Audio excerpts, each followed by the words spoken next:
La question de l'orientation est une question qui ne devrait pas se poser après le bac. L'orientation devrait être quelque chose qui d'abord une tâche des parents. On croit que c'est l'école qui oriente, non. L'école en donne des enseignements seulement. C'est plus les parents qui doivent déjà, à partir du collège, quand l'enfant commence la sixième, c'est en ce moment déjà que l'orientation commence réellement. C'est-à-dire que les parents voient avec l'enfant depuis le collège, on présente un panorama de métiers possibles pour que l'enfant d'abord se découvre lui-même. Parce que en réalité, c'est l'enfant au contact des différents métiers qui découvre ses compétences, qui découvre vraiment ce dans quoi il peut prospérer.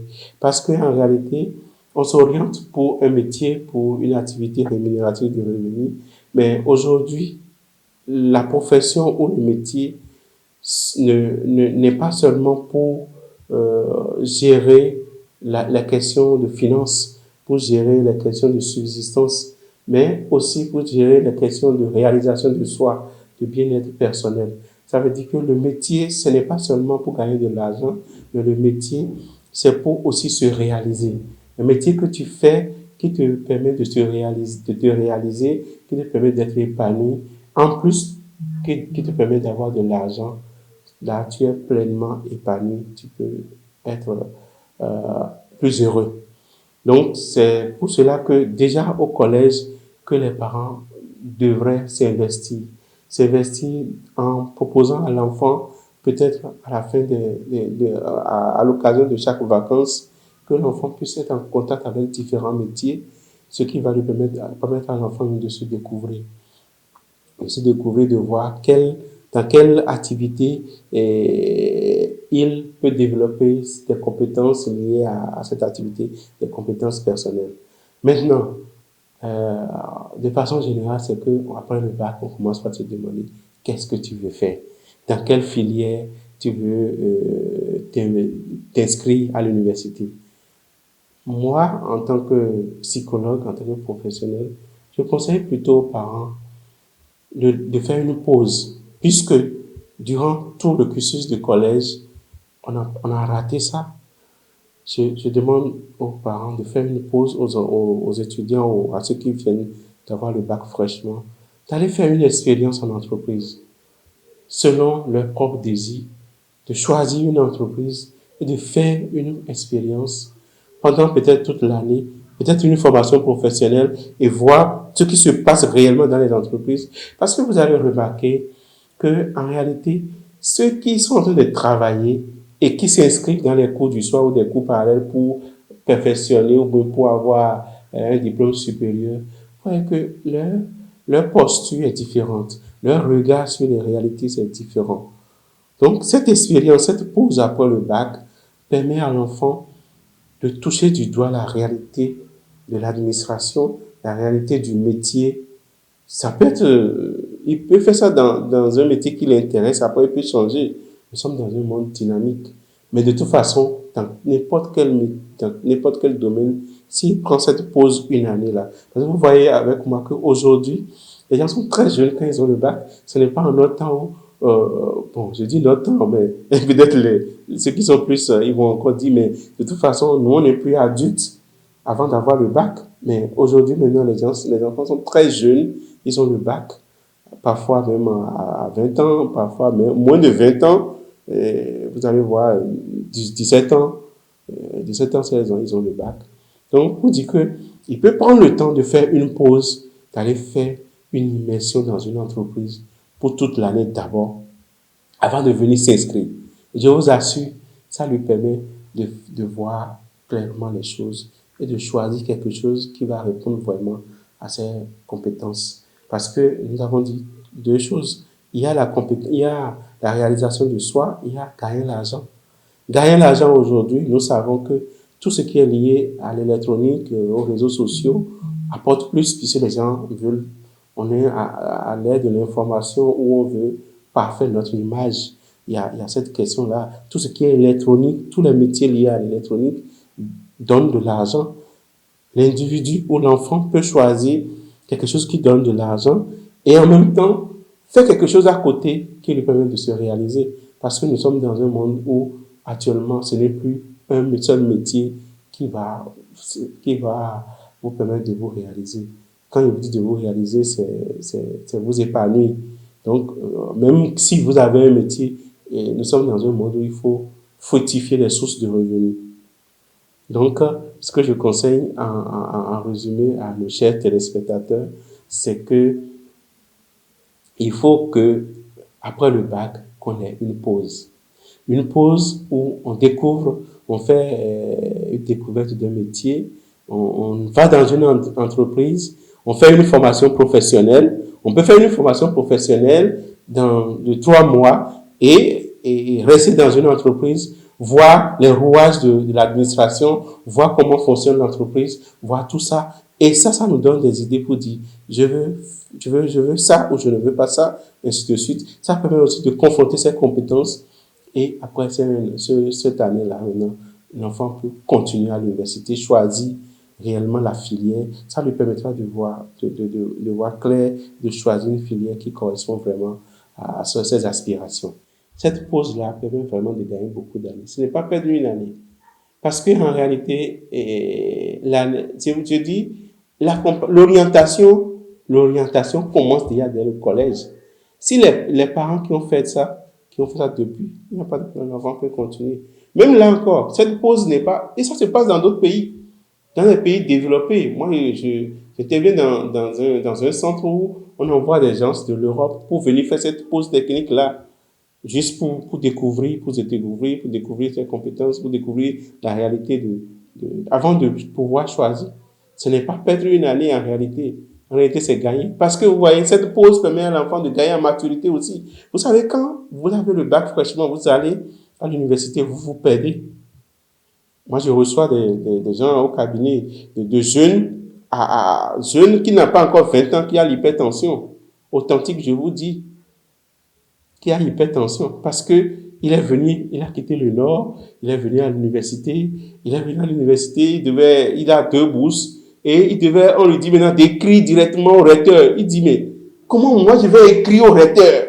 Il ne sait pas que c'est toute une commission qui doit lire la chose, tout ça. Donc, lui, on dit d'adresser une lettre au recteur. C'est déjà source de stress. Il vient attendre toute la semaine, et il n'a pas pu acheter la fiche d'inscription. Et tout ça constitue des sources de stress pour lui. Donc, il vient dans un monde où il est livré à lui-même. Et finalement, son stress est très haut. Sa santé mentale est perturbée. Vous voyez? Alors, pour mieux se préparer à tout ça, il faut faire une expérience dans un métier d'abord. Pour gagner de l'argent, c'est quoi? C'est qu'il y a des gens qui ont des problèmes à côté de toi et tu cherches des solutions à leurs problèmes et ils te donnent de l'argent. Pour gagner de l'argent, ce n'est pas le diplôme.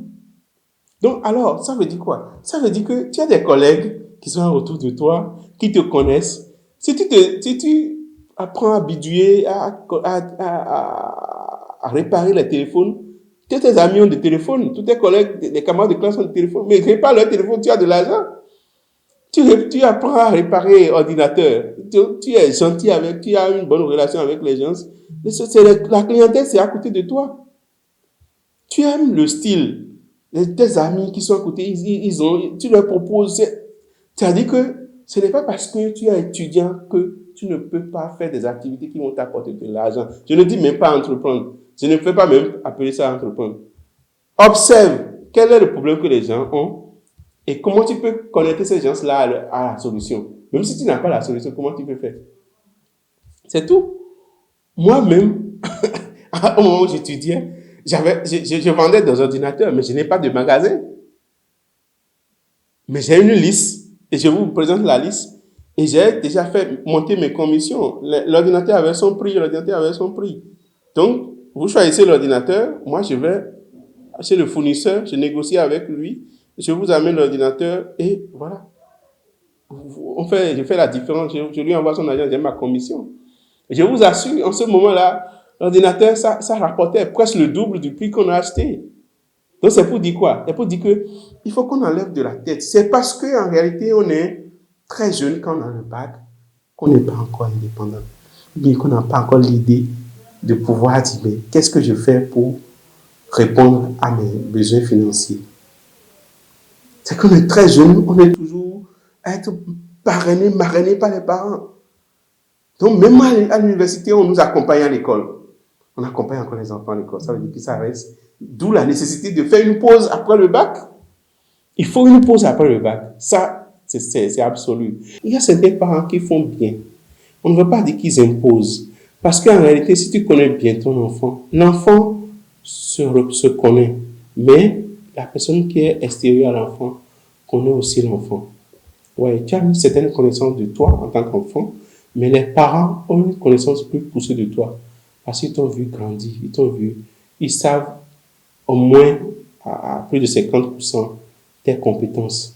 Donc, c'est ceux qui, ton environnement immédiat, qui connaît tes compétences, qui te connaît un peu plus que toi-même, d'abord. Donc, si le parent te propose quelque chose, il ne faut pas dire qu'on m'impose. Parfois, les parents ont de bonnes raisons de te dire, tu seras mieux dans ce domaine-là. Et aujourd'hui, on ne perd pas le temps. Quand tu prends le temps de faire une formation, ça va te servir toujours. Si le parent te dit, va faire telle chose, peut-être à la lumière de ses expériences, de la connaissance qu'il a de toi, et il te dit, va faire telle chose. Si ça ne vient pas forcément nourrir un certain besoin, une certaine soif à son niveau, je ne dis pas ça. Il y a des parents qui ne regardent pas les compétences, mais ils regardent seulement, moi, je n'ai pas pu faire telle chose, mon enfant va faire forcer. Je ne dis pas ces cas-là. Je dis, l'enfant, le parent te connaît et connaît tes compétences et dit, tu vas exceller dans tel domaine. Il faut suivre. Parce que, dans tous les cas, tu auras toujours raison. Quand tu suis, tu es bien formé. Ça, c'est un acquis. Et tu as la chance, les choses vont vite, vite aujourd'hui. On est jeune quand on a les diplômes. Donc, tu finis ça. Tu peux faire autre chose. Cette compétence-là, utiliser à ce que toi-même tu veux. Ça te donne plus d'avantages sur les autres. Donc, il ne faut pas dire que les parents imposent du premier coup. Maintenant, il y a certains parents qui affectionnent un métier particulier et peut-être eux, ils ont fait l'effort, ils ont raté cette vocation-là et ils veulent coûte que coûte que les enfants puissent faire ça. Et c'est là que nous allons dire à ces parents-là, parfois, il faut écouter les enfants aussi, il faut écouter leurs aspirations. Et c'est ça. Mais je dis aux enfants, vous ne péchez pas, comme l'a dit Sainte Thérèse d'Avila, vous ne péchez pas en obéissant à vos parents. Je dis à tous ceux qui nous suivent que l'avenir se construit. L'avenir se construit. Mais ça ne se construit pas dans la pousse.